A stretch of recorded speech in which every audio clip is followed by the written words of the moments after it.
Throughout most of humanity's reign as the apex predator of our planet, we have relaxed and celebrated using one age-old poison: alcohol. Drinking is a controversial topic. It can be bad for your health. Some even say it can be good for your health. It can help you to loosen up and have fun, or it can get you in a lot of trouble or land you in a really bad situation. People find new ways to get in trouble with alcohol on a daily basis. But some ways take a little more effort and organization than others. Drinking can get you into trouble, but some people find a way to do it with a little more style.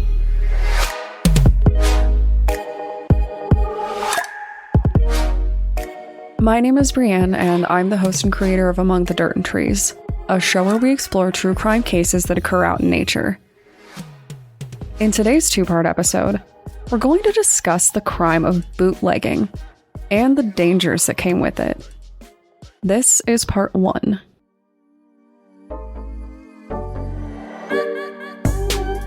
I don't know about my fellow true crime fans out there, but sometimes the constant onslaught of murders and kidnapping can weigh a little heavy on the mind. And, well, I won't lie, a lot of people died because of bootlegging. Instead of focusing on specific murders, I want to focus on the true crime cases around bootlegging, which was, and still is, as we'll discuss, illegal. If you guys are interested in crimes that aren't necessarily inherently full of blood and bodies, definitely let me know because I am curious. In the 1920s, we entered the Prohibition, a period in time where it became illegal to produce, sell, or transport alcohol. It carried on from 1920 all the way through to 1933 in the United States, and as we all know, people had some feelings about it. Taking away something that has been prominent since society was old enough to base Game of Thrones off of was a bold move.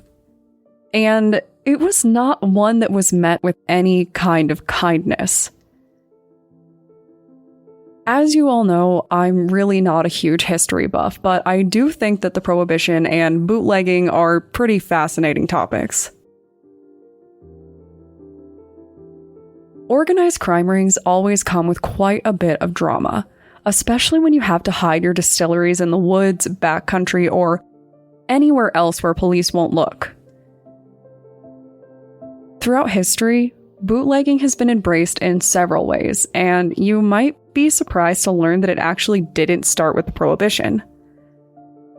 Moonshining and bootlegging actually began back during the American Civil War in response to local laws banning the use of corn and barley for pretty much anything but food. While some people certainly act like alcohol is a food group, distilleries didn't qualify, so people started doing it in secret. Later on, the practice held when the government started aggressively taxing all liquor. People didn't want to pay it, so they made and sold their products in secret. And friends, this is still going on, but we'll get to that in part 2. These secret alcohol distilleries were pumping out a high volume of alcohol more often than not, and this alcohol came with some pretty big risks. As someone who has actually had homebrewed moonshine, I feel I should inform you of the dangers of it. Obviously, it was flat out illegal to make this stuff, but that wasn't the only concern. When the government forced underground parties to make alcohol, they made it impossible to regulate, and poorly made moonshine can really mess you up. When it isn't made correctly, it can have a high concentration of methanol, which can actually cause blindness. It was also at high risk of having a ton of bacteria, ultimately turning your moonshine into a botulism cocktail. And, of course, there's what moonshine is known for. It kicks way harder than anything you'll find at your local liquor store, even if you buy the moonshine they sell there now. With its incredibly high proof, alcohol poisoning comes by a lot quicker with it, especially if you try and drink it like it's anything else.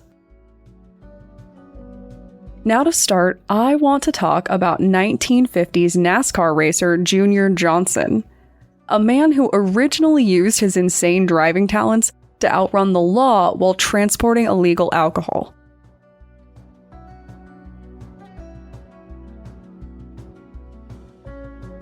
Junior Johnson, and every time I say his name, all I can think of is Senor Senior from Kim Possible.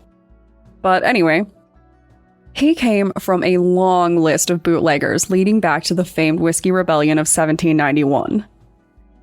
His family had been in the business for a long time, and they were still at it 130 years later. His family actually ran one of the largest local distilleries, and that meant they had a lot of alcohol to push. This meant that by time Junior was 14, he was already transporting moonshine for his family. Because if you're committing one crime, why not add underage driving without a license to it, you know? I'll admit I didn't even actually look up the driving laws at the time, so don't quote me on that. The thing was, Junior, as his eventual career would demonstrate, was freakishly good at driving. And not just any kind of driving. No, Junior was helping his family to break the law. This meant that he was literally pulling NASCAR moves on the street in order to dodge the law. I feel so conflicted about this because I hate that his family put him at risk, but also, what an insanely amazing origin story, right? This was actually a fairly common practice back in the day, and it led to a lot of civilians upgrading their cars to be able to run from police more effectively. People were so fascinated by these fancy cars and this crazy driving that some say this is actually how NASCAR got its start. While the police couldn't always catch these fast-footed drivers, they did get pretty good about hunting down their hidden distilleries. Most of these distilleries were tucked away in remote natural areas to keep them out of the public eye, and there were actually quite a few battles between bootleggers too. So these people were fighting the cops and fighting among themselves as well. Junior Johnson ultimately ended up getting caught, and his family distillery had thousands of gallons of moonshine when police finally caught him. He went to prison for a short while, and when he got out, it doesn't seem like he had anything to worry about. He was a champion NASCAR racer and actually took his family practice in a legal direction, booting up the brand Midnight Moon. The same old moonshine, but now completely legal.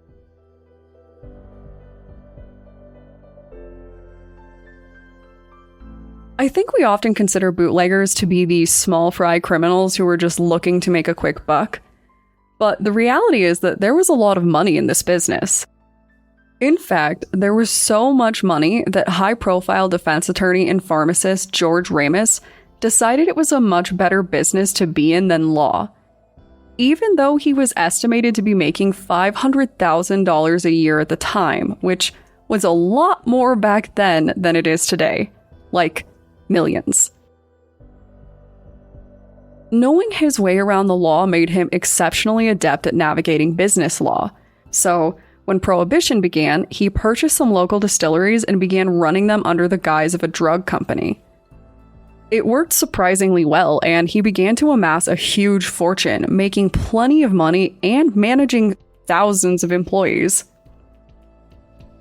Tens of millions of dollars later, the law got a little suspicious and started poking around. It was during this time that they found him out and ultimately threw him in prison. Known as ruthless and, frankly, terrifying, you can imagine how he took it when a fellow prison inmate who was actually an undercover agent quit his job of investigating him and ran off with his wife.